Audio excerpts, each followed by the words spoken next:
السلام علیکم ورحمۃ اللہ وبرکاتہ. الحمد للہ الذی کفا والصلاة والسلام علی النبی المصطفى صلی اللہ علیہ وسلم واشهد ان لا الہ الا اللہ وحدہ لا شریک لہ واشهد ان محمدا عبدہ ورسولہ. اما بعد یقول اللہ تعالی فی کلامہ العظیم اعوذ باللہ السمیع العلیم من الشیطان الرجیم قل أنبئكم بخير من ذلكم للذين اتقوا عند ربهم جنات تجري من تحتها الأنهار خالدين فيها وأزواج مطهرة ورضوان من الله والله بصير بالعباد الذين يقولون ربنا إننا آمنا فاغفر لنا ذنوبنا وقنا عذاب النار الصابرين والصادقين والقانتين والمنفقين والمستغفرين بالأسحار سبحانك لا علم لنا إلا ما علمتنا إنك أنت العليم الحكيم.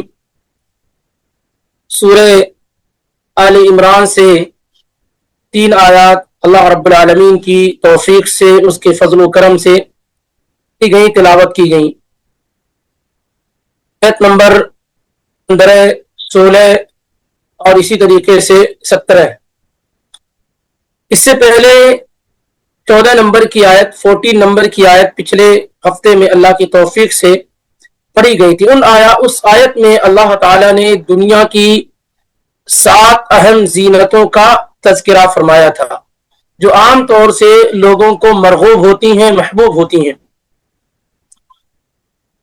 اور اس کے بعد اب یہاں اللہ رب العالمین اس آیت کے ذریعے سے آیت نمبر 14 میں جب اللہ تعالیٰ نے دنیا کے ساز و سامان کو ذکر فرمایا، اب اللہ رب العالمین یہاں سے آخرت کا ساز و سامان ذکر کر رہا ہے، اپنے بندوں کو شوق دلا رہا ہے، رغبت دلا رہا ہے کہ وہ دنیا کی زیب و زینت کے پیچھے زیادہ نہ پڑے ہوئے ہوں بلکہ آخرت کے سامان کی رغبت اور شوق میں مبتلا ہونے کی کوشش کریں اور اس کو حاصل کرنے کے لیے فکر مند ہوں.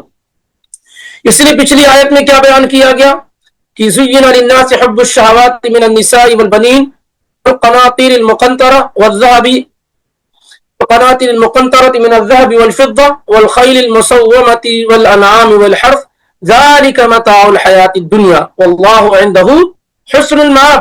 اللہ تعالیٰ نے ان چیزوں کا ذکر کرنے کے بعد کہا کہ یہ دنیا کی دنیاوی زندگی کے ساز و سامان ہیں، چاہے وہ عورتیں ہیں، بچے ہوں، اولاد ہوں، یا سونے اور چاندی کے خزانے ہوں، یا اسی طریقے سے گھوڑے ہوں، یا اسی طریقے سے چوپائے ہوں، کھیت ہوں، یہ سب دنیاوی زندگی کے ساز و سامان ہیں. لیکن جو اللہ رب العالمین کے پاس ہے وہ بہتر ہے، بہترین انجام تو اللہ رب العالمین کے پاس ہے. اب یہاں پر جب دنیاوی ساز و سامان کا ذکر ہوا تو اللہ رب العالمین اب اس کے بعد والی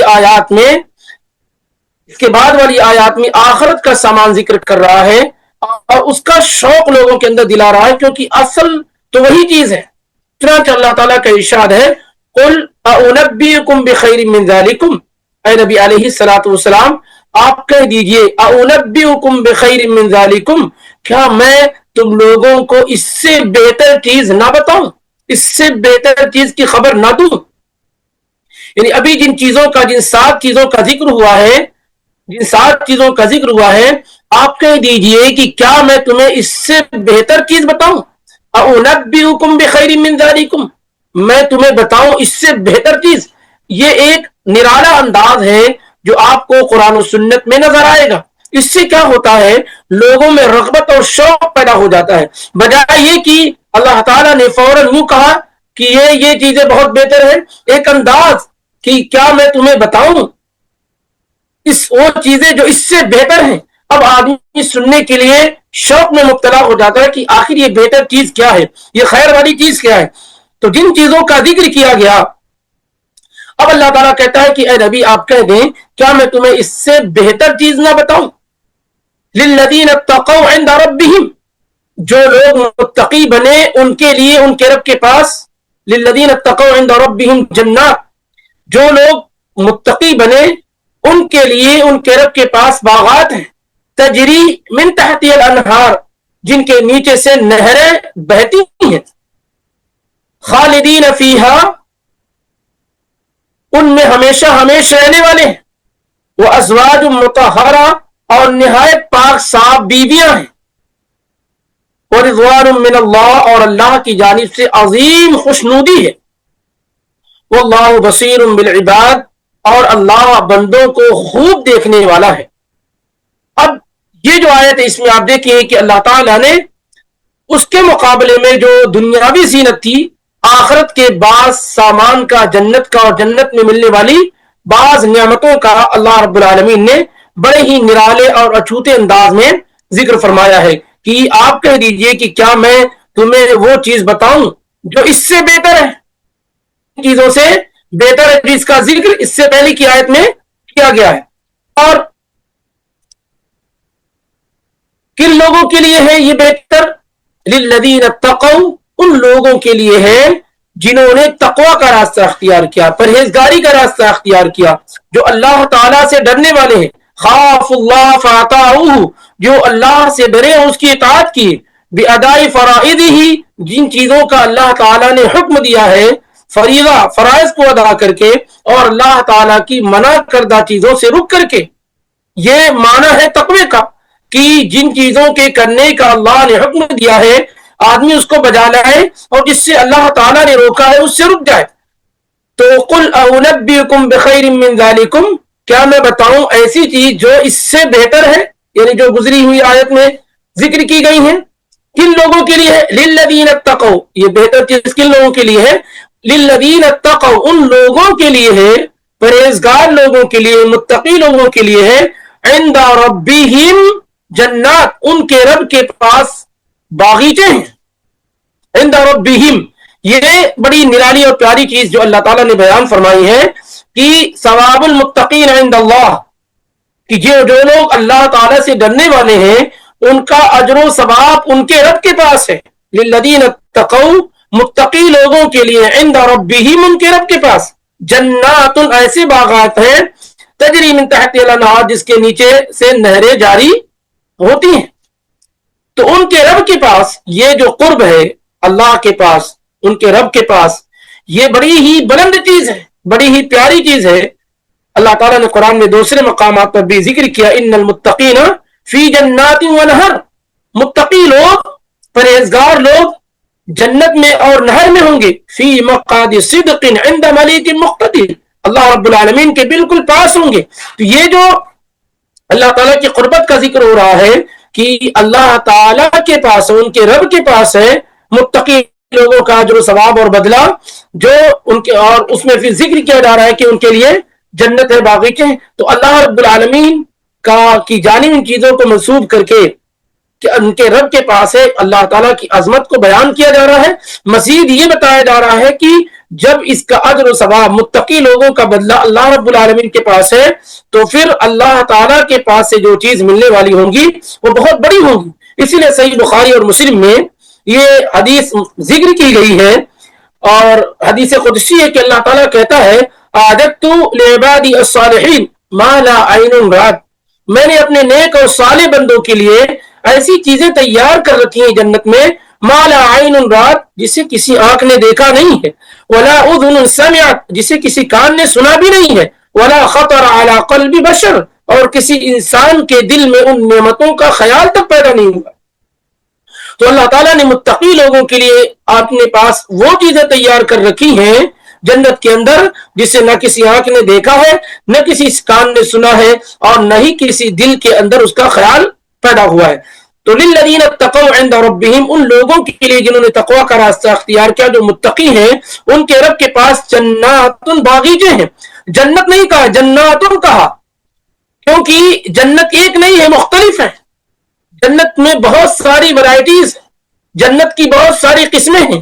اسی لیے اللہ کے نبی علیہ الصلوۃ والسلام نے کہا، اذا سألتم اللہ فاسألوه الفردوس الاعلی فإن اعلی الجنہ، جب تم اللہ تعالیٰ سے جنت کا سوال کرو تو فردوس اعلیٰ کا سوال کرو، فردوس کا، جنت الفردوس کا سوال کرو، کیونکہ یہ جنت کی سب سے اعلیٰ قسم ہے، سب سے اعلیٰ کیٹیگری ہے۔ تو جنت ایک جیسی نہیں ہے، جنت مختلف ہے۔ جنت کیا ہے؟ مختلف ہے۔ اور جنس کے اعتبار سے اگر دیکھا جائے تو 4 قسم کی جنتوں کا ذکر سورہ رحمان میں اللہ رب العالمین نے کیا ہے. کہا وَلِمَنْ خَافَ مَقَامَ رَبِّهِ جَنَّتَانِ, اور اس شخص کے لیے جو اپنے رب کے پاس کھڑے ہونے سے ڈر جائے 2 جنتیں ہیں. 2 جنتیں ہیں, یعنی اللہ سے ڈرنے والے لوگوں کے لیے 2 جنتیں ہیں, یعنی الگ الگ, ایک جنت کا تو کوئی فائدہ نہیں, تو 2 جنتیں ہیں. اور ایسے ہی اللہ تعالیٰ نے اسی سورہ کے اندر ذکر کیا سورہ رحمان میں وَمِن دُونِهِمَا جَنَّتَانِ, اور ان دونوں جنتوں کے علاوہ بھی 2 جنت ہیں. یعنی اس طریقے سے ٹوٹل جنس کے اعتبار سے 4 جنتوں کی الگ الگ قسم کی.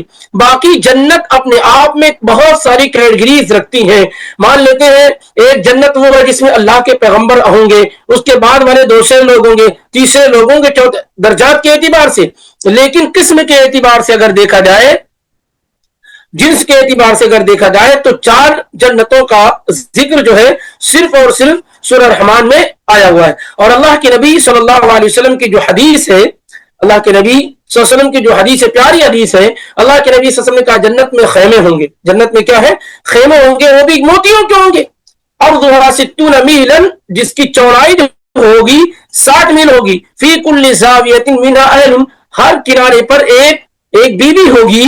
ما يرون الآخرین, جو ایک کنارے پر ہوگی تو دوسرے کنارے پر کھڑے ہونے والی خاتون نہیں دیکھ پائیں گے, اور مومن آدمی ان کے پاس آئیں گے جائیں گے. اس کے بعد اللہ کے نبی صلی اللہ علیہ وسلم نے کہا جنتان من فضہ, 2 جنتیں جو ہوں گی وہ چاندی کی ہوں گی. آنیتہما وما فیہما, اور جو کچھ سامان اس میں ہوں گے وہ سب چاندی کے ہوں گے. یعنی 2 جنت سلور کی ہوگی, اس کے اندر جتنی بھی چیزیں ہوں گی سب سلور کی ہوں گی. وہ جنتان من فضہ اور من ذهب, اور 2 جنتیں جو ہوں گی وہ سونے کی ہوں گی, گولڈ کی ہوں گی. اور اللہ کے نبی صلی اللہ علیہ وسلم نے فرمایا آنیتہما وما فیہما, اس کے برتن وغیرہ اور دوسری ساری کی ساری چیزیں سونے کی ہوں گی. تو گویا کہ 4 جنتوں کا ذکر سورہ رحمان میں بھی آیا ہوا ہے, اور 4 جنت کا ذکر بخاری اور مسلم کی روایت میں بھی کیا ہے؟ موجود ہے. اسی لیے اللہ تعالیٰ نے کہا للذین اتقوا عند ربہم جنات, وہ ان لوگوں کے لیے جو ڈرنے والے ہیں, متقی ہیں, ان کے رب کے پاس جنات ہے بہت. یعنی اصل میں جنت اگر دیکھا جائے تو جنت کہتے ہیں البستان الکثیر الاشجار, یعنی ایسا باغیچہ جس میں بہت سارے درخت ہوں, بہت سارے کیا ہے؟ درخت. لیکن یہاں جنت سے جو مراد, یہ لغوی معنی ہے, لیکن یہاں جنت سے جو مراد ہے وہ خاص مقام جو جہنم کے مقابلے میں استعمال کیا جاتا ہے, جو اللہ تعالیٰ نے خاص اپنے متقی بندوں کے لیے تیار کر رکھا, اعدت للمتقین. اور اللہ تعالیٰ نے یہاں ذکر کیا کہ متقی بندوں کے لیے جنات ہیں, یعنی کوئی ایک جنت نہیں ہے, کئی جنتیں ہیں, جن میں سے 4 کا ذکر یہاں خاص طور سے کیا ہے؟ ذکر کیا گیا ہے, الگ الگ ورائٹی کی, الگ الگ قسم کی. یعنی 2 سونے کی ہو گئی تو 2 چاندی کی ہو گئی. اور اسی طریقے سے سورہ رحمان میں بھی ہے. اس کے بعد اللہ تعالیٰ نے کہا جنات تجری من تحتها الانہار, جنات تجری من تحتها الانہار, یعنی ایسی جنت ہوں گی جس کے نیچے سے نہریں جاری ہوں گی. اچھا, ایک چیز اہم یہ بھی ہے ہمارے جاننے کے لیے کہ جیسے آپ دیکھتے ہوں گے کہ یہ آم کا درخت ہے, یہ سیب کا درخت ہے, یہ انار کا درخت ہے, یہ جامن کا درخت ہے. تو ہر درخت کا پھل ایک جیسا نہیں ہوتا ہے, ہر درخت کا پھل کیا ہے؟ ایک جیسا نہیں ہوتا ہے, بلکہ مختلف ہوتا ہے. کذالک الجنہ تختلف حتی وان اشترکت فی ان کل ارمان, تو ایسے ہی جنت بھی ایک جیسی نہیں ہوگی. ٹھیک ہے, آپ بھی جنت میں انشاءاللہ, میں بھی جنت میں انشاءاللہ, سارے لوگ جنت میں انشاءاللہ جو لوگ ہیں, اور ابو بکر عمر عثمان و علی بھی جنت میں, اور صحابہ بھی جنت میں, انبیاء بھی جنت میں, فلاں سب جنت میں, سب جنت ہے. لیکن سب جنت دوسرے سے مختلف ہوگی. سب جنت کیا ہے؟ دوسرے سے مختلف ہوں گی. اور یہی بات زیادہ درست اور صحیح معلوم ہوتی ہے. ایسا کیسے ہے کہ مثال کے طور پہ سب جنت میں ہے اور سب کی جنت ایک جیسی ہو؟ تو پھر انبیاء کی محنت کا, صحابہ کرام کی کوششوں کا, اور ہم جیسے لوگوں کا جنہوں نے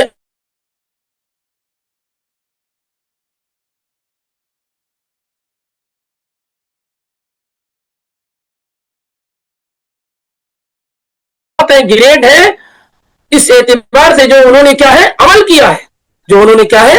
عمل کیا ہے، تو اس لیے جنت کی میں بہت ساری ورائٹی ہے، بہت ساری قسمیں ہیں. یہ الگ بات ہے کہ کئی کئی جنت ایک آدمی کو، ایک شخص کو کیا ہے دی جائے گی، لیکن درجات کے اعتبار سے ہر آدمی کا جو عمل ہوگا، جو جتنا تقوی ہوگا، پرہیزگاری ہوگی، اللہ کی اطاعت و فرمانبرداری ہوگی، اسی اعتبار سے اسے جنت اس کو دی جائے گی. اور ہر جنت دوسری جنت سے مختلف ہوں گی، جو ہے ذائقے کے اعتبار سے، لذت کے اعتبار سے، فیسلٹیز کے اعتبار سے اور دوسری چیزوں کے اعتبار سے یہ سب مختلف ہوں گی. سارے لوگوں کی جنت برابر نہیں ہوں گی. اور قرآن میں بھی ذکر کیا گیا ہے کہ جیسے اگر ایک والدین اونچی والی جنت میں ہے، بچے نیچے والی جنت میں ہیں، تو والدین کی ریکویسٹ پر نیچے والے کو اوپر لے جایا جائے گا، نیچے والے کو اوپر لے جایا جائے گا.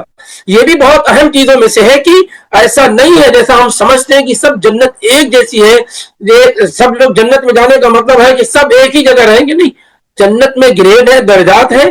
ہر آدمی اپنے عمل کے اعتبار سے جنت کی اعلیٰ اور اونچا گریڈ اور درجہ میں ہوگا. اس لیے ہر آدمی کو یہ کوشش کرنی چاہیے کہ وہ زیادہ سے زیادہ خیر اور بھلائی والے اعمال کرے، اللہ رب العالمین کا تقوی اختیار کرے، تاکہ بلند و بالا جنت اس کا استقبال کر سکے اور بلند سے بلند بالا حصے میں وہ جنت میں داخل ہو سکے.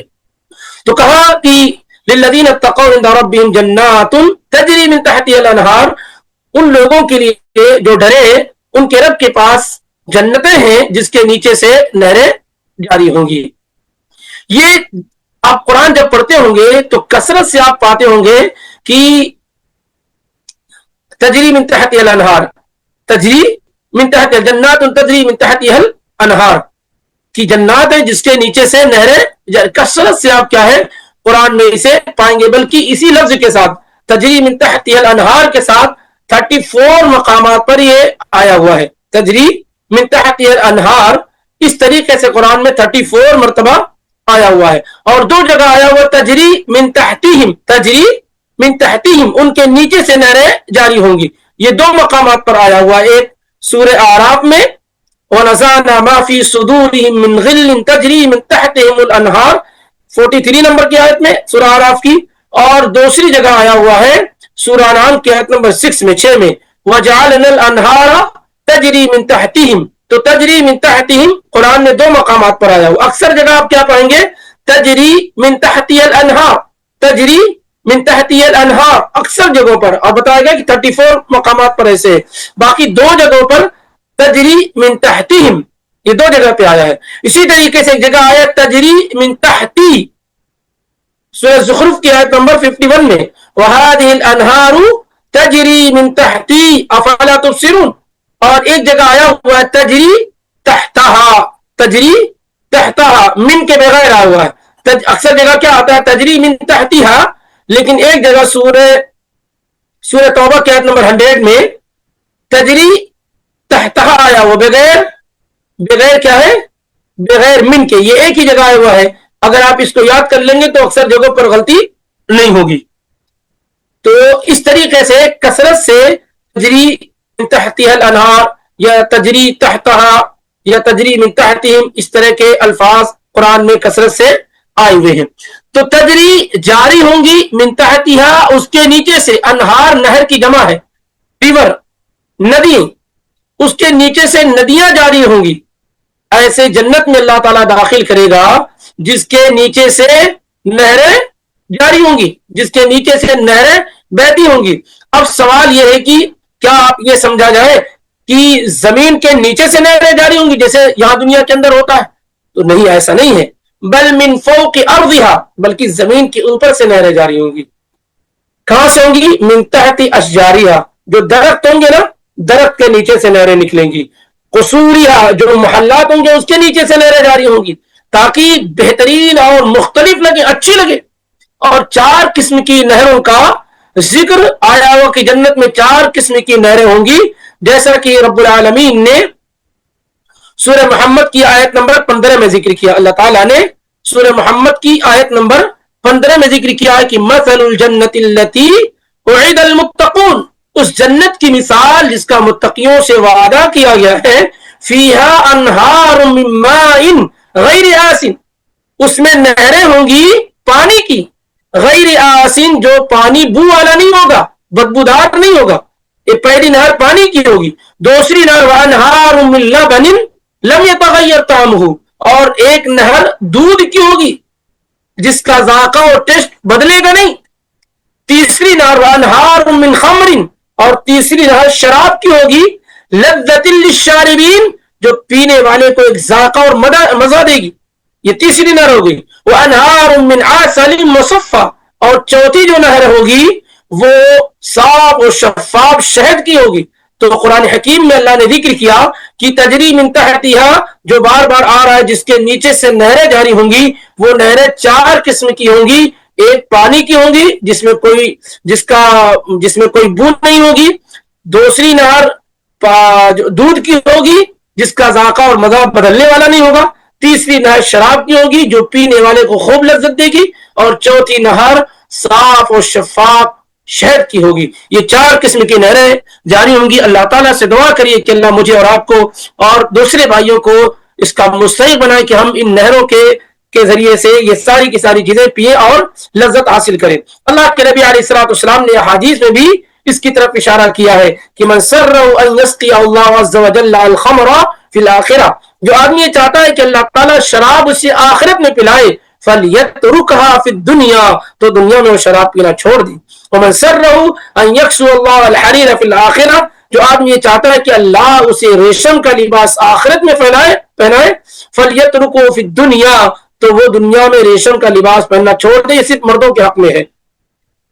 انہار الجنتی تفجر من تلال او من تحت جبال المسک، اور جنت کی جو نہریں ہوں گی اس سے کیا ہے، وہ اس سے خوشبو خوب پھوٹے گی. بہترین خوشبو کیا ہے اس سے نکلے گی. یہ جگہ جگہ اللہ تعالیٰ نے قرآن حکیم میں جنت کی نہروں کا ذکر کیا ہے. اس سے کیا ہوتا ہے کہ اس طرح کی جو نہریں ہوتی ہیں اور درخت سے نکل رہی ہیں اور محلات سے ہو کر کی گزر رہی ہیں، تو اس سے جو منظر جو ہوتا ہے انتہائی دلکش ہو جاتا ہے، بہت اٹریکٹیو ہو جاتا ہے. دل کو انتہائی قرار اور خوشی محسوس ہوتی ہے، آنکھوں کو دیکھ کر کے بہت اچھا لگتا ہے. یہ جو نعمتیں ہوں گی وہ اللہ تعالیٰ نے متقی بندوں کے لیے جنت میں کیا ہے تیار کر رکھی ہیں. جنت میں کیا ہے تیار کر رکھی. اور عجیب معاملہ یہ ہے کہ نہروں کا، اب آپ دیکھیں گے پانی کی جو نہر ہوتی ہے وہ جو ہے یعنی کنویں سے نکل رہی ہے، پر وہاں ایسا معاملہ نہیں ہوگا. اور جو شہد ہے وہ مکھی کے چھت سے نکل رہی، وہ بھی وہاں ایسا معاملہ نہیں ہوگا. دودھ جو ہوتا ہے وہ جانوروں کے تھن سے نکلتا، وہاں ایسا معاملہ نہیں ہوگا. یہ ساری کی ساری چیزیں اللہ تعالیٰ پیدا کرے گا، ابتداءً پیدا کرے گا. ایسا نہیں ہے کہ جب جانور آئیں گے، بکری آئے گی، گائے آئے گی تو دودھ نکلے گا. نہیں، اللہ تعالیٰ اس کو ابتداءً پیدا کرے گا، یعنی شروع ہی میں اللہ تعالیٰ اس کو پیدا کہ اسی جانور وغیرہ کے ذریعے سے اس کی ضرورت نہیں ہوگی. اور ایسے ہی جو ہے شہد، اور ایسے ہی پانی، اور ایسے ہی دوسری چیزیں جو نہریں ہیں. تو سبحان اللہ، اللہ تعالیٰ نے دیکھیے وہاں ذکر کیا کہ زُيِّنَ لِلنَّاسِ حُبُّ الشَّهَوَاتِ مِنَ النِّسَاءِ وَالْبَنِينَ وَالْقَنَاطِيرِ الْمُقَنطَرَةِ. اکثر لوگ انہی چیزوں میں کیا ہے اپنے آپ کو مشغول کر کے بھول جاتے ہیں کہ اللہ تعالیٰ نے جنت میں بھی کئی بڑی نعمتیں کیا ہے تیار کر رکھی ہیں. تو قال الذين اتقوا عند ربهم جنات تجری من تحتها الانہار، جو لوگ تقوی اختیار کیے ان کے رب کے پاس جنتیں ہیں جس کے نیچے سے نہریں جاری یا نہریں بہتی ہیں. اس کے بعد اللہ تعالیٰ نے کہا، بڑی پیاری بات بیان فرمائی اللہ رب العالمین نے. ظاہر ہے کہ جب بھی دنیا کی کسی بھی نعمت کا ذکر آتا ہے تو اس کے ساتھ ایک ٹینشن ضرور لگا رہتا ہے. کیا ٹینشن لگا رہتا ہے کہ یہ ختم ہو جائے گی. جوانی بڑی نعمت ہے لیکن بڑھاپے کا ڈر اور خوف ستائے ہوئے ہوتا ہے. پیسے بڑی نعمت ہے لیکن اس کے ختم ہونے کا ڈر اور خوف ستائے ہوتا ہے. خوبصورتی ایک نعمت ہے لیکن اس کے زائل ہونے کا خوف اور خطرہ محسوس ہوتا ہے کہ کب یہ ختم ہو جائے. دنیا کے اندر جتنی بھی نعمتیں اللہ نے دے رکھی ہیں ان سب کے زائل ہونے کا، ختم ہو جانے کا جو خوف اور خطرہ محسوس ہوتا ہے، اس کی وجہ سے آدمی جو کچھ ملا ہوا ہوتا ہے اس سے بھی بھرپور انداز میں فائدہ نہیں اٹھا پاتا ہے. لیکن سبحان اللہ، جب اللہ نے ذکر کیا کہ ایسے جنتیں ہوں گی جس کے نیچے سے نہریں جاری ہوں گی، کہا خالدین فیہا، وہ جو ہمیشہ رہنے والے، ان میں ہمیشہ رہنے والے. ایسا نہیں ہے کہ ان سے وہ چھین لی جائیں گی، نہریں بند ہو جائیں گی. نہ دودھ کی بند ہونے والی ہے، نہ پانی کی بند ہونے والی ہے، نہ شہد کی بند ہونے والی ہے، نہ شراب کی بند ہونے والی. یہ نہریں نہ تو بند ہونے والی ہیں نہ جو لوگ جنت میں داخل کیے جائیں گے ان کو کبھی اس سے نکالا جائے گا، بلکہ ہمیشہ ہمیش وہ جنت میں ہی رہیں گے، نعمتوں ہی میں رہیں گے، کبھی ان کو نعمتوں سے محروم نہیں کیا جائے گا، کیونکہ یہاں پر موت نہیں آئے گی۔ لا یذوقون فیہا الموت، یہاں موت کا مزہ نہیں چکھنا ہوگا، موت جو آنی تھی وہ آ چکی ہے، اب موت نہیں آئے گی۔ اسی لیے اللہ کے نبی صلی اللہ علیہ وآلہ وسلم بیان فرماتے ہیں کہ جب جنتی جنت میں چلے گئے، جہنمی جہنم میں چلے گئے، تو اللہ رب العالمین ایک اعلان لگائے گا، اور وہ اعلان یہ ہوگا کہ موت کو ایک دمبے کی شکل میں اور لانے کے بعد جنتی اور جہنمی دونوں لوگوں کے سامنے ذبح کر دیا جائے گا اس موت کو، اور کہا جائے گا یا اہل جنہ خلود فلا موت لکم، اے جنت والوں ہمیشہ جنت میں رہو، تمہیں کبھی موت نہیں آئے گی، ویا اہل النار خلود فلا موت لکم، اور اے جہنمیوں اب ہمیشہ جہنم میں رہو، تمہیں کبھی موت نہیں آئے گی۔ ظاہر یہ بھی اہل ایمان کے لیے بہت بڑی سعادت کی بات ہوگی کہ اب یہاں ہمیشہ رہنا، یہاں موت نہیں آئے گی، لیکن وہیں اہل جہنم کے لیے بڑی تکلیف اور پریشانی کی بات ہوگی کہ ان پریشانیوں سے ہمارا دامن کبھی چھوٹنے والا نہیں، ہمیشہ ہمیشہ رہنا ہے۔ اسی لیے جو لوگ اللہ تعالیٰ کی اطاعت اور فرمانبرداری نہیں کرتے ہیں، اللہ کے غلام بن کر کے دنیا میں نہیں رہتے ہیں، وہ بڑی مصیبت اور مشکلات کا سامنا کریں گے۔ شاعر نے بڑی پیاری بات کہی ہے، دنیا میں آدمی کیا ہے، جو لوگ دنیا میں مشغول ہیں، مست و مگن ہیں، صرف دنیا ہی کو اپنا ہم و غم بنائے ہوئے ہیں، وہ سوچتے ہیں کہ مرے نہ تو یہاں سے بہتر ہے، اپنے دنیا میں زندہ رہنے کے لیے ہر حربہ ہر طریقہ اختیار کرتے ہیں، لیکن دنیا تو موت کے لیے بنائی گئی ہے، ایک مرتبہ آپ پیدا ہوگے تو موت تو آپ کو آنی ہی آنی ہے، آپ کتنے بھی سال رہ لیں، کتنی بھی کوششیں کر لیں، موت تو آنی ہے۔ لیکن ایسے ہی بالکل عکس ہوگا، اپوزٹ ہوگا کہ جہنم میں آدمی مرنا چاہے گا لیکن وہاں موت کسی بھی صورت میں نہیں آئے گی۔ شاعر کہتا ہے نا کہ تیرے آزاد بندوں کی نہ یہ دنیا نہ وہ دنیا، تیرے آزاد بندوں کی نہ یہ دنیا نہ وہ دنیا، یہاں جینے پہ پابندی وہاں مرنے پہ پابندی، یہاں جینے پہ پابندی وہاں مرنے پہ پابندی۔ تو جب یہ فیصلہ ہو جائے گا تو اس کے بعد عام اعلان ہو جائے گا کہ کسی کو موت نہیں آئے گی، خالدین فیہا، اس میں ہمیشہ رہو گے، ہمیشہ اس میں رہنے والی جنت کے اندر کوئی نکالنے والا نہیں۔ یہ ہے کمال نعمت کا، یہ کمال ہے، ٹاپ، اس سے زیادہ بڑی نعمت کا کیا تصور کیا جائے کہ اللہ جنت میں داخل کر دے۔ جنت میں چار جنتیں الگ الگ قسم کی مل رہی ہیں، اس میں ہر 4 نہریں جاری ہیں، طرح طرح کی چیزیں اس میں ہمیں میسر ہے، ملی ہوئی ہیں۔ وفیہا ما تشتہی الانفس وتلذ الاعین، آدمی جو کچھ چاہے گا، لذت جو بھی لینا چاہے گا، نظریں جس کو پسند کریں گی، ساری کی ساری چیزیں مل جائیں گی۔ اور اس کے بعد کیا، خالدین فیہا، ہمیشہ ہمیشہ اس میں رہنا، ابد الآباد کے لیے اس میں رہنا ہے۔ اللہ کے نبی علیہ الصلوۃ والسلام فرماتے ہیں، صحیح مسلم میں روایت موجود ہے کہ ینادی منادن، ایک آدمی آواز لگائے گا، ان لکم ان تصحوا فلا تسقموا ابدا، اے جنتیوں اب ہمیشہ تم صحت مند رہو گے، کبھی بیمار نہیں ہوگے۔ وَإِنَّ لَكُمْ أَن تَحْيَوْا فَلَا تَمُوتُوا أَبَدًا، ہمیشہ زندہ رہو گے، کبھی تمہیں موت نہیں آئے گی۔ وَإِنَّ لَكُمْ أَن تَشِبُّوا فَلَا تَحْرَمُوا أَبَدًا، ہمیشہ جوان رہو گے، کبھی بڑھاپا نہیں آئے گا۔ وَإِنَّ لَكُمْ أَن تَنْعَمُوا فَلَا تَبْعَثُوا أَبَدًا، ہمیشہ نعمت میں رہو گے، کبھی محروم نہیں کیے جاؤ گے۔ اور یہ اللہ تعالیٰ کا قول اور اللہ تعالیٰ کے فرمان کا مطلب، وَنُودُوا أَن تِلْكُمُ الْجَنَّةُ الَّتِي وَنُودُوا أَن تِلْكُمُ الْجَنَّةُ أُورِثْتُمُوهَا بِمَا كُنتُمْ تَعْمَلُونَ، یہ بلایا جائے گا کہ یہ وہ جنت ہے جس کے تم وارث بنائے گئے ہو، تمہارے اس عمل کی وجہ سے جو تم دنیا کیا ہے کرتے تھے۔ تو ہر آدمی کو اس بات کی طرف کوشش کرنی چاہیے کہ کیسے یہ نعمتیں اسے حاصل ہو جائیں۔ تو اللہ تعالیٰ نے جہاں ذکر کیا کہ جنت ہے اور کئی قسم کی جنتیں جس کے نیچے سے نہریں جاری ہوں گی، کہا خالدین فیہا، اس جنت کے اندر وہ ہمیشہ کیا ہے، رہنے والے، کبھی اس سے نکالے نہیں جائیں گے، موت اس کو جدا نہیں کرے گی، وہاں سے ہٹائے نہیں جائیں گے، وہاں کوئی چیز ضبط نہیں کی جائے گی، کچھ بھی نہیں ایسا ہوگا۔ اور آگے کیا، وَأَزْوَاجٌ مُطَہَّرَةٌ، وَأَزْوَاجٌ مُطَہَّرَةٌ، اور ان کے لیے نہایت پاک صاف بیویاں ہیں، اور جنتیوں کے لیے نہایت پاک صاف بیویاں۔ زوج کا جو لفظ ہے عربی زبان میں، زوج جس کی جمع ازواج آتی ہے، زوج جیسے اسپاؤس ہے نا بولتے ہیں، یعنی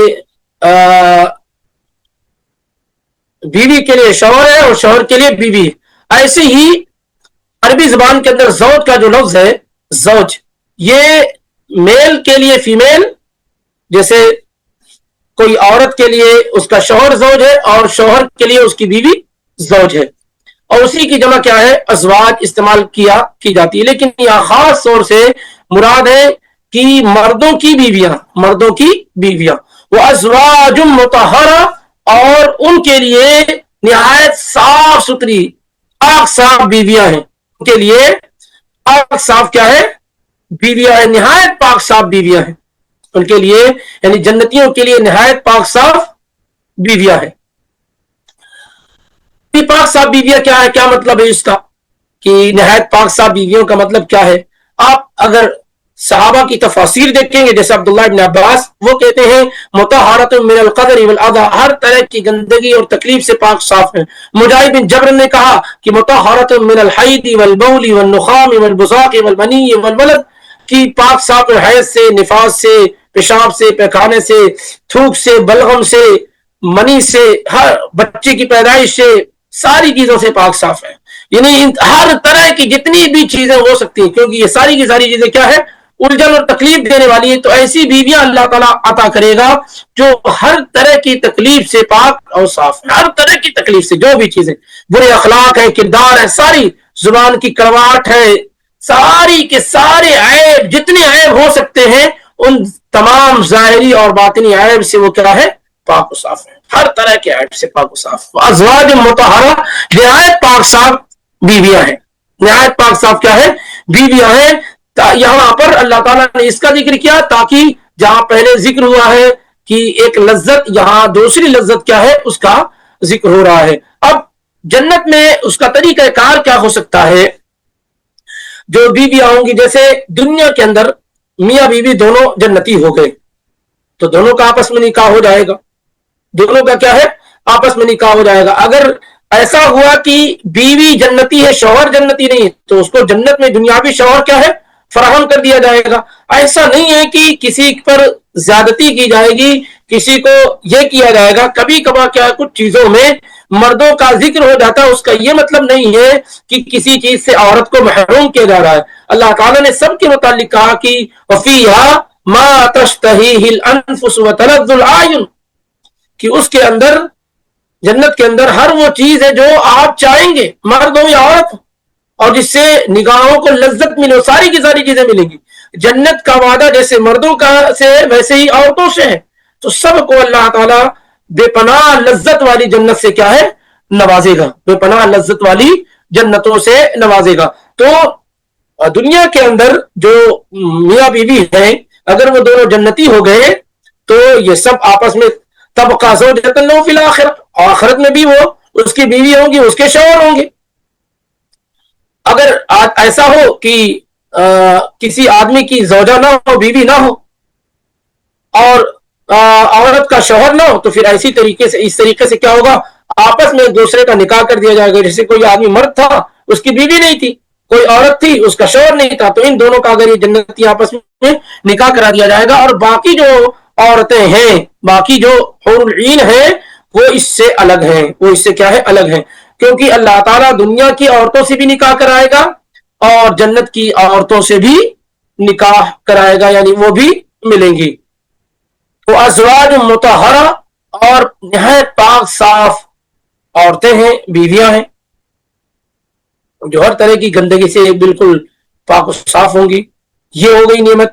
ورضوان من اللہ، اور اللہ کی طرف سے، اللہ کی جانب سے عظیم خوشنودی بھی ہے۔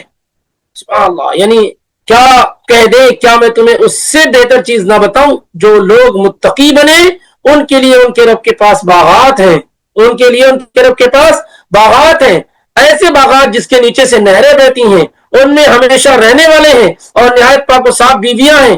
اتنی ساری نعمتوں کے ذکر کے بعد اللہ تعالیٰ نے کیا کہا؟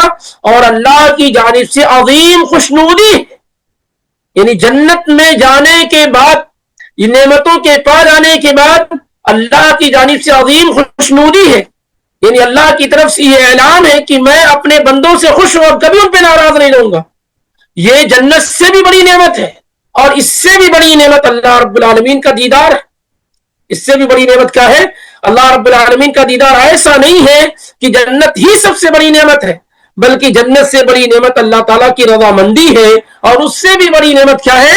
اللہ رب العالمین کا دیدار ہے۔ یہ سب اللہ تعالیٰ نے قرآن حکیم میں ذکر کیا ہے۔ تو ورضوان من اللہ، اور اللہ رب العالمین کی جانب سے عظیم خوشنودی ہے، یہ بڑی چیز ہے۔ یہ اللہ تعالیٰ ان جنتیوں پر اپنی رضا، اپنی خوشنودی کا اعلان کر رہا ہے۔ اب اللہ تعالیٰ کبھی بھی ان سے ناراض نہیں ہوگا۔ سورہ توبہ کی آیت نمبر 72 میں اللہ نے ذکر کیا ورضوان من اللہ اکبر، اور اللہ رب العالمین کی خوشنودی یہ سب سے بڑی چیز ہے۔ اللہ رب العالمین کی طرف سے تھوڑی خوشنودی بھی اگر ہو تو سب سے بڑی چیز ہے یہ۔ تو اللہ تعالیٰ کی طرف سے یہ عام اعلان ہو جائے گا کہ وہ اپنے بندوں سے خوش ہے، کبھی ان سے ناراض نہیں ہوگا۔ جیسا کہ ابو سعید الخدری رضی اللہ تعالیٰ عنہ کی روایت ہے کہ قیامت کے دن اللہ تعالیٰ کہے گا جنتیوں سے یا اہل الجنہ فیقولون لبیک ربنا وسعدیک، تو جنتی کہیں گے اے ہمارے رب ہم حاضر ہیں۔ فیقول هل رضیتم، تو اللہ تعالیٰ کہے گا کیا تم خوش ہو؟ یعنی اللہ تعالیٰ جنتیوں کو جنت میں داخل کرنے کے بعد کہے گا کیا تم خوش ہو؟ فیقولون وما لنا لا نرضى وقد اعطیتنا ما لم تعطی احدا من خلقک، اے میرے رب ہم کیسے آپ سے راضی نہ ہوں، آپ نے ہمیں اس قدر عطا کیا ہے جس قدر آپ نے اپنی مخلوق میں کسی کو بھی نہیں دیا ہے۔ تو اللہ تعالیٰ کہتا ہے انا اعطیکم افضل من ذالک افضل من ذالک، میں تمہیں اس سے بھی افضل اور بہتر چیز دینے والا ہوں، جنت سے بھی افضل چیز دینے والا ہوں۔ قالوا یا ربی وای شیء افضل من ذالک، اے میرے رب جنت سے افضل چیز کیا ہو سکتی ہے؟ تو اللہ تعالیٰ کہے گا احل علیکم رضوانی فلا اسخط علیکم بعدہ ابدا، میں تم سے ہمیشہ ہمیش کے لیے راضی ہو گیا ہوں، اب کبھی تم پر ناراض نہیں رہوں گا، کبھی تم سے غصہ نہیں کروں گا۔ یہ اللہ تعالیٰ کی جانب سے ورضوان من اللہ، اور اللہ رب العالمین کی جانب سے عظیم خوشنودی ہوگی اہل جنت کے لیے، یعنی نعمتوں پر نعمتیں مل رہی ہیں۔ یہ بخاری اور مسلم کی ہے۔ اور اس سے بڑی نعمت کیا ہے؟ للذین احسنوا الحسنى وزیادہ، للذین احسنوا الحسنى وزیادہ، جن لوگوں نے اچھا عمل کیا ان کے لیے جنت ہے، وزیادۃ، اور پلس ہے۔ اور یہ پلس کیا ہے؟ اللہ کے نبی علیہ الصلوۃ والسلام نے بیان کیا، صہیب بن سنان الرومی رضی اللہ تعالیٰ عنہ کی روایت صحیح مسلم کے اندر، یہ زیادتی کیا ہے؟ رب العالمین کا دیدار ہے، رب العالمین کا دیدار، اور یہاں سے جا کر کے نعمت کا اکمال ہوگا۔ نعمت کیا ہے؟ مکمل ہوں گی کہ اللہ تعالیٰ کا دیدار ہو جائے گا، تو جنت بھی ملے گی، اللہ کی طرف سے عظیم خوشنودی کا اعلان بھی ہوگا، ہمیشہ ہمیشہ جنت میں رہنا ہوگا، نہ وہاں کبھی بڑھاپا آئے گا، نہ بیماری آئے گی، نہ کبھی موت آئے گی، اور اسی طریقے سے نہ کبھی آدمی کسی ٹینشن اور غم میں مبتلا ہوگا، جوانی ہمیشہ رہے گی، اور ہر طرح کی دنیاوی تکلیف سے، تھوک سے، بلغم سے، پیشاب سے، پیخانے سے، ان تمام چیزوں سے پاک و صاف ہوگا۔ ایسا نہیں کھائے گا پیے گا لیکن اس کو واش روم کی ضرورت نہیں ہوگی، جنت میں واش روم نہیں ہوگا کہ آپ کو وہاں جانے کی ضرورت پیش آئے، سب سے بالکل پاک اور صاف، چاہے مرد ہو یا عورت، ہر طرح کی چیزوں سے بالکل پاک اور صاف، تاکہ مکمل طور سے انسان کو کیا ہے؟ لذت اور خوشنودی مل سکے۔ تو اللہ رب العالمین نے آیت نمبر 15 میں 14 میں دنیاوی نعمتوں کا ذکر کیا، اور آیت نمبر 15 میں اخروی نعمتوں کا ذکر کیا کہ قل اونبئکم بخیر من ذالکم للذین اتقوا عند ربهم جنات تجری من تحتها الانہار خالدین فیہا وازواج مطہرہ ورضوان من اللہ، کہہ دیں کیا میں تمہیں اس سے بہتر چیز بتاؤں؟ جو لوگ متقی بنے ان کے لیے ان کے رب کے پاس باغات ہیں جن کے نیچے سے نہریں بہتی ہیں، ان میں ہمیشہ رہنے والے ہیں، اور نہایت پاک صاف بیویاں ہیں، اور اللہ کی جانب سے عظیم خوشنودی ہے۔ واللہ بصیر بالعباد، اور اللہ بندوں کو خوب دیکھنے والا ہے۔ واللہ بصیر بالعباد، اللہ بندوں کو خوب دیکھنے والا ہے، اور یہ دیکھنا اللہ تعالیٰ کا نگاہ سے بھی دیکھنا ہے، علم سے بھی دیکھنا ہے، یعنی کوئی ایسی چیز نہیں ہے جو اللہ رب العالمین سے مخفی اور پوشیدہ ہو، کوئی بھی چیز ایسی نہیں ہے۔ فَهُوَ بَصِيرٌ بِكُلِّ الْعِبَادِ مُؤْمِنُهُمْ وَكَافِرُهُمْ، اللہ اپنے سارے بندوں کو دیکھ رہا ہے، چاہے مومن ہو یا کافر ہو، نیک ہو یا فاجر ہو، متقی ہو یا گنہگار ہو، اللہ تعالیٰ سب لوگوں کو دیکھ رہا ہے۔ بشیر بمن یستحق ان یکون من المتقین وبصیر بمن یستحق ان یکون من العاصمین، جو متقی اللہ ان کو بھی دیکھ رہا ہے، اور جو نافرمان ہے اللہ ان کو بھی دیکھ رہا ہے۔ اور اسی اعتبار سے قیامت کے دن اللہ تعالیٰ ان کے ساتھ کیا ہے فیصلہ فرمائے گا. تو اللہ بصیر بالعباد، اللہ بندوں کو خوب دیکھنے والا ہے، اللہ بندوں کو خوب دیکھنے والا ہے. اور اس کے بعد اللہ تعالیٰ نے اگلی آیت میں ذکر کیا الذین یقولون ربنا اننا آمنا فاغفر لنا ذنوبنا وقنا عذاب النار الصابرین والصادقین والقانتین والمنفقین والمستغفرین بالاسحار. اس سے پہلے جب اللہ تعالیٰ نے آخرت کی نعمتوں کا ذکر کیا اور بتایا کہ ان لوگ جو اس کے مستحق ہیں، جو اس بڑی کامیابی کو پائیں گے، اب اللہ تعالیٰ یہاں سے ذکر کر رہا ہے کہ یہ جو نعمتیں ہیں جنت کی، اس کے سب سے زیادہ مستحق کون لوگ ہیں، ان میں کس طرح کی کوالٹیز ہونی چاہیے، کس طرح کی صفات ہونی چاہیے. تو اللہ رب العالمین نے کہا کہ الذین یقولون ربنا اننا آمنا فاغفر لنا ذنوبنا وقنا عذاب النار، جو جنت ملے گی، جو متقی اور پرہیزگار ہیں، ان کی کوالٹی یہ ہے، ان کی صفات یہ ہے کہ الذین یقولون ربنا اننا آمنا، جو کہتے ہیں اے ہمارے رب، الذین یقولون، جو لوگ کہتے ہیں ربنا اے ہمارے رب، آمنا ہم ایمان لے آئے، اننا آمنا بے شک ہم ایمان لے آئے، فاغفر لنا ذنوبنا، تو آپ ہمیں ہمارے گناہ بخش دیں، آپ ہمارے گناہ بخش دیں، وقنا عذاب النار، اور ہمیں آگ کے عذاب سے بچا لیں، اور ہمیں آگ کے عذاب سے بچا لیں. یعنی اللہ رب العالمین نے بات ذکر کی کہ اللہ کے متقی بندے جنہیں آخرت میں یہ نعمتیں ملیں گی جن کا بھی ذکر ہوا ہے، وہ یہ ہے جو یہ دعا کرتے ہیں، اور جن میں وہ صفات پائی جاتی ہیں جن کا اگلی آیت میں بھی ذکر ہو رہا ہے. یعنی دعا یہ کرتے ہیں اور صفات آگے آ رہی ہے. کیا دعا کرتے ہیں؟ اے ہمارے رب بے شک ہم ایمان لے آئے ہیں، بس آپ ہمارے گناہ بخش دیجئے، اور ہمیں جہنم کے عذاب سے اور ہمیں آگ کے عذاب سے آپ بچا لیجئے. اب یہ جو آیت ہے، ہر آدمی اللہ تعالیٰ نے یہ نہیں کہا کہ ہر بندہ یہ دعا کرتا، بلکہ کیا کہا؟ وہ لوگ دعا کرتے ہیں یہ جو متقی ہیں، وہ لوگ دعا کرتے ہیں جو متقی. الذین یقولون ربنا اننا آمنا، یقولون ربنا اننا آمنا، یقولون کہتے ہیں، اس سے مراد کیا ہے؟ زبان سے بھی کہنا اور دل سے اعتقاد رکھنا. زبان سے کہنا کہ ہمارا رب اللہ ہے، ہم اللہ پر ایمان لائے، اور دل سے بھی کیا ہے؟ اس کا اقرار کر لینا. اگر کوئی آدمی صرف اور صرف زبان سے کہتا ہے اور دل سے ایمان نہیں لاتا ہے تو درست اور صحیح نہیں ہوگا.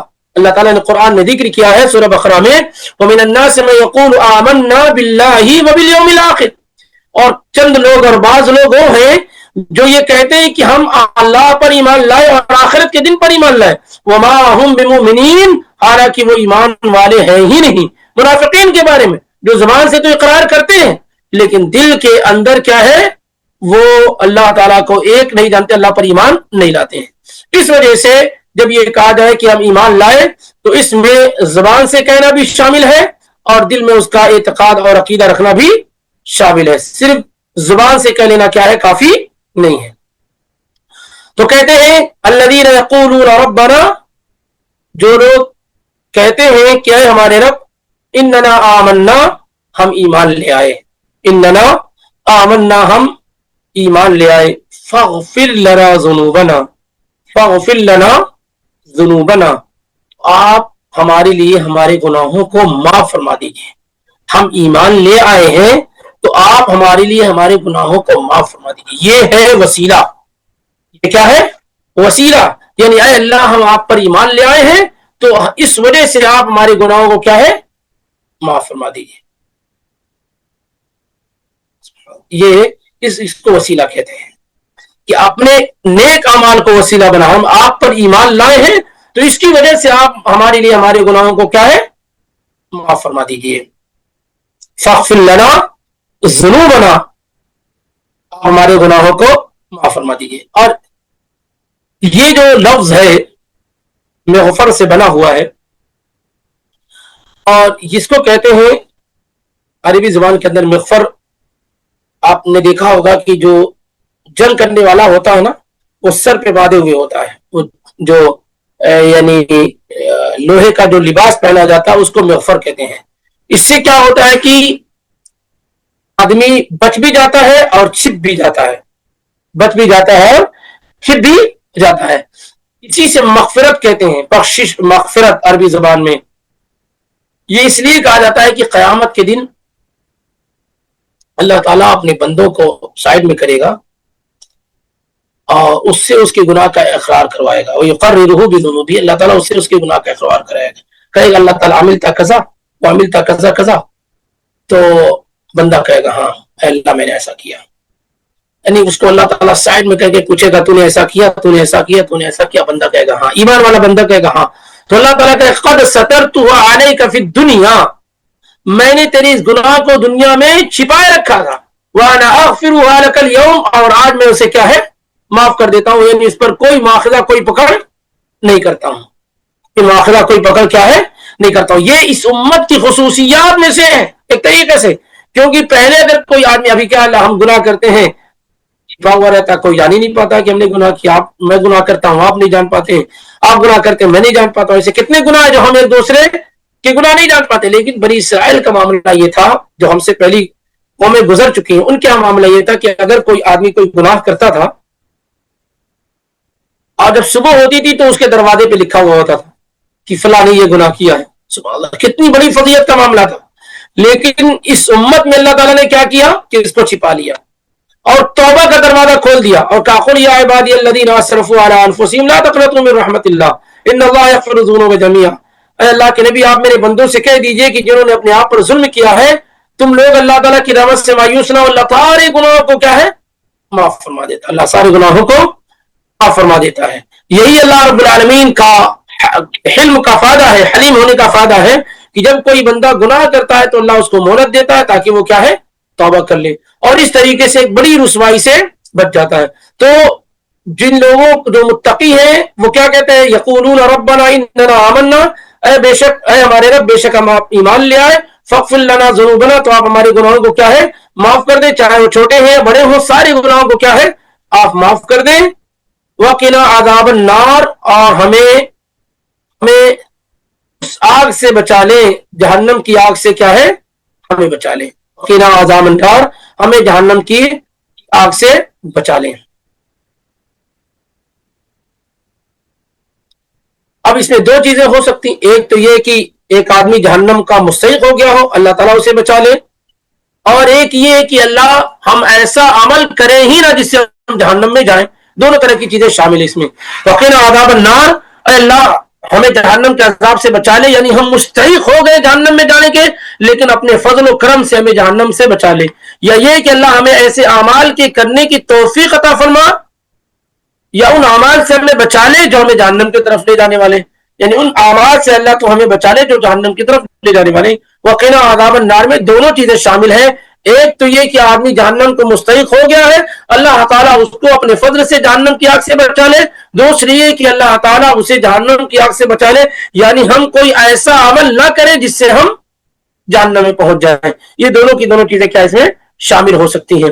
پھر یہ ہے کہ اللہ رب العالمین نے اتنا موقع دیا ہے بچنے بچانے کا، اتنا موقع دیا ہے، توبہ کا راستہ کھلا ہوا ہے، آدمی توبہ کر لیتا ہے تو اللہ تعالیٰ گناہوں کو معاف کر دیتا ہے، اسی طریقے سے نیک اعمال کر لیتا ہے اس سے گناہ معاف ہو جاتے ہیں، صدقہ کر دیتا ہے اس سے گناہ معاف ہو جاتے ہیں، دوسرے اہل ایمان جو ہے دعا کر دیتے ہیں اس سے گناہ معاف ہو جاتا ہے۔ پھر اللہ رب العالمین جس کے لیے چاہتا ہے معاف کرتا رہتا ہے، یعنی شرک کے علاوہ جتنی بھی چھوٹی بڑی چیزیں ہوتی ہیں وہ سب اللہ تعالیٰ کی مشیت کے اوپر وہ سب معاف ہوتی رہتی ہیں، سب کیا ہے معاف ہوتی رہتی۔ اب یہاں سے پھر اللہ تعالیٰ نے بیان کیا کہ جو متقی لوگ ہوتے ہیں ان کی صفات کیا ہوتی ہیں، جو متقی لوگ ہوتے ہیں ان کی صفات کیا ہوتی ہیں، تو اللہ تعالیٰ نے کہا الصابرین، الصابرین جو صبر کرنے والے، الذین یقولون ربنا اننا آمنا، جو لوگ کہتے ہیں کہ ہمارے رب ہم ایمان لائے، فاغفر لنا ذنوبنا، تو آپ ہمارے گناہوں کو معاف فرما دیجئے، وقنا عذاب النار، اور ہمیں آگ کے عذاب سے بچا لیجئے، الصابرین والصادقین، جو لوگ اللہ سے ڈرنے والے ہیں ان کی صفات کیا ہے، جو صبر کرنے والے ہیں اور سچ کہنے والے ہیں، اور